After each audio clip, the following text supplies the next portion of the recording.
All right, so we're doing a Bad Boy review. Every single episode starting off with episode 1, but these are going to be quick because we got to catch up. No Glaze, I feel like Lynx is the perfect casting for Bad Boys. Because he knows it's not all about fighting, it's not all about fades, it's not all about being mean, it's not all about being extra flamboyant and showing pride. He's just being himself naturally and organically, and he's mad happy to be here. I look at him as the DTB of this season, to be honest.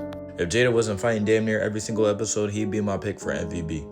But to start off, the boys on the bus are so quick to try to get into it. Of course, it's the two light skins talking and doing the most, trying to pop it off. They gotta pop it off and start off the show. They were more so hitting security, but off of what I was seeing on the bus, it was kind of a tie. I don't know if y'all peeped, but Jada was ready to jump in from Sace from the first fight. And John low-key noticed that. I think that's when he decided he was gonna start messing with Sace. And it was really nothing but vibes on this sprinter, but I don't know how Check didn't think that he was going to get into a fight saying something shady like that. It really was not that deep to begin with, but you're on a fighting show, it's the first day, and you said something shady to somebody that you don't know. He should have expected to get punched on. I'm sorry. Also, his dredge could have been real and still got pulled out. You don't know how hard they was fighting at them auditions. Of course, Jada didn't like Corey doing all that talking, so he hit him. Don't talk too much around Jada. But Corey, you gotta be faster than that when you find Jada. Come on now. The most impressive thing this entire episode was how fast Jada flew over that seat. And he didn't even touch the middle seat or the ground, y'all. He didn't step on Ant or Landon or nobody. I had to watch that joint back like 3 times. Also, I think it was funny as fuck how serious face Ant and Landon was on the bus. They was up there the whole time like, they did not want to be right there. They wanted to get from in between them immediately. Then they get off the bus, we see Natalie. And she starts by telling them she's not really going to be there this season. But this isn't baddie, so she actually means it when she says this. Like, she's only going to appear every 6 episodes. And Sace, I don't know, for somebody that's claiming to be straight, you talking a lot with your... You talking a lot with your hand. Now, Corey, I don't know why your long, tall, lanky self thought it was a good idea to kick licks on them rocks. Because all you did was get punched on. It wasn't a fight. Had that nigga running around the front lawn for giving him such an easy first dub. He said, thank you. But nah, Corey's funny as fuck when Lynx wanted him to dead it and just apologize. And in the middle of him talking, he was like, bitch, shut up. Get right back to arguing. I'm not gonna lie, Corey will argue with the whole house and not care. So Lynx threw the water bottle, and Corey threw it back. And I don't know why Corey threw the water bottle back open, because you know that it's gonna hit somebody that's not him. Corey, you know it's the first day and everybody's looking for a reason to fight. Wasn't a smart move because now you got one of the Twink duo mad. And he was so excited to run that fade again. He said, so what?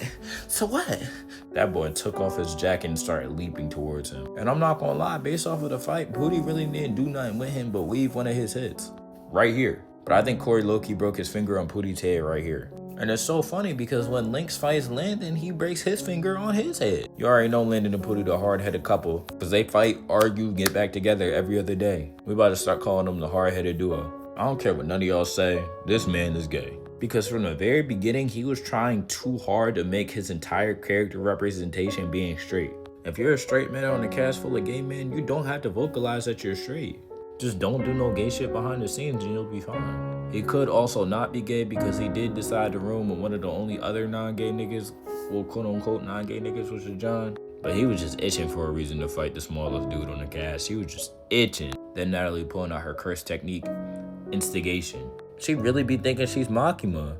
Shit, it worked though, and got right in that field. Cozy missed that swing, punched his ribs, slipped. I'm not gonna lie, Ant definitely got that first round. Got Cozy swimming. Cozy felt so embarrassed he had to run it back. So you know what he does when they run it back? Grabs him. He grabs the littlest person on the cast. Started pulling the island boy.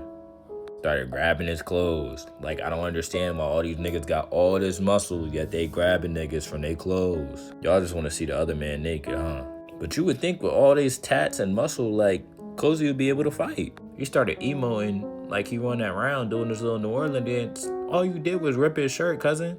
They dapped it up, cool, fine, whatever. Ant's not really the type to hold a grudge. And Jada just looked so confused when Noel got up and said that he stayed to do our business and he stayed. Jada is also a very original character design type of person. Noel already knew of Jada, so he was scared to fight Jada, but he was like, shit, I'm not getting kicked off TV. It took too long to get here. So yeah, Jada started rocking his set. Worked him, kept working on. And when Jada started walking him down like this, I said, oh yeah, that boy boxed. Noel started running, dropped him, then said, does anybody else want something? Is everybody cool? Of course, Corey, since he can't shut up, said something. And Jada called him out for ducking Rick. He said, we came here to bang, so bang. Then Natalie being messy, trying to find people to kick out, talking about John and Shotty are boring. Bitch, it's been half of a day. You just wanted to see another fight. Why didn't she say Check was boring? Why didn't she say Paris was boring? Because I'm telling y'all right now, there's certain people that they cast just to diversify the cast. They cast non-fighters, pretty girls, pretty boys, niggas that can't fight, bitches that can't fight, big ugly looking bullies, short motherfuckers that can fight. The casting is just very prejudged, and it really doesn't seem like natural or organic. Like, you can really tell. Cause like Lynx is Meatball's brother. Are we for real? All that aside, Shotty said he wasn't going nowhere. Here come Jada with his fake crazy and fake crash out persona. Talking about when you say everybody, don't say that around me. When my mama used to say everybody, I corrected her. Just fatherless. Shotty really did not want to fight him, but he said he's not going nowhere. Shotty got a nice hit in, but by that lip, y'all can tell Jada was not playing around with them swings. I mean, Jada was swinging dumb. Like, he was trying to get that man a concussion, but Shotty was going to go again and again, and as many times as he needed to stay on the show. I really don't care whether people think Shotty can fight or not, whether Jada thinks Shotty can fight or not. Little people have to fight bigger people a different way than they fight usually everybody else. And honestly, until they fought on the basketball court later on in the show, I wouldn't say that Shotty got beat up. He was hanging with Jada every time. Then they get to the next day, after the party, they talking about who should go home. And this nigga John, bro. First of all, I'm not gonna lie, you weird as fuck for saying that you nutted in your pants on a stripper. That's just not something a regular person says. It's kind of giving essay. But I'm gonna give you the benefit of the doubt, y'all. We're gonna give you the benefit of the doubt. Chase looked like a cracked out bisexual homeless man in California. But he was just enjoying his day, talking about who need to go home. But no, Landon was funny as fuck when Chase said, oh, they was all over my body. They just couldn't get enough of me. And Landon said, that's because you light skinned. You look like them. The fuck?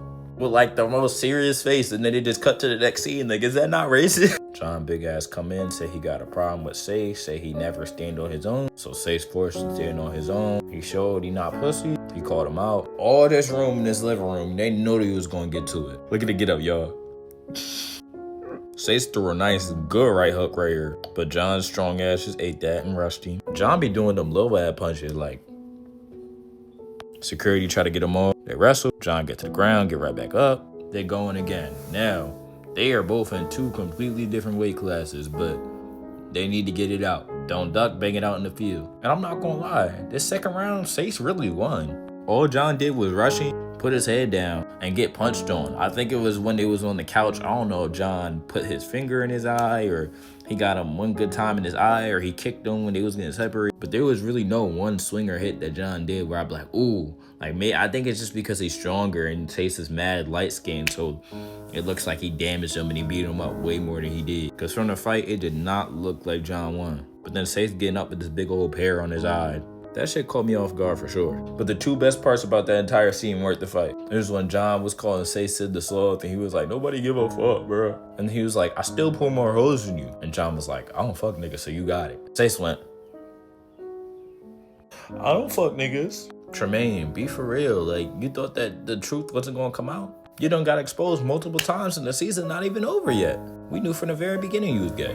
But yeah, then it skips to Noel on a phone call with his grandpa because his grandpa's dying. You know, I really feel for him because it's not really a good time for the elderly. A lot of our elderly is getting sick, developing new diseases. They can't take care of themselves. They be in the hospital. So I really related with Noel, and I was like, you know what? I'm gonna keep my eye on you. I'm gonna support you this season. But then Jada, big stank funk ass, gonna come in and be like, oh, so you're crying? You're sad about your grandpa dying? You need to go.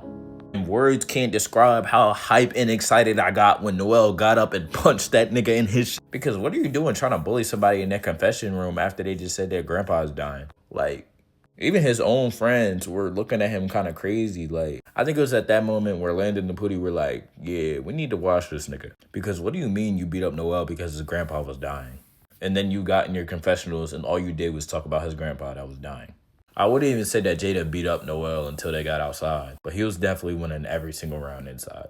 But yeah, I'm gonna catch y'all with that part 2 review. Stay creative on 1, 2, 3 on my kid. Bow.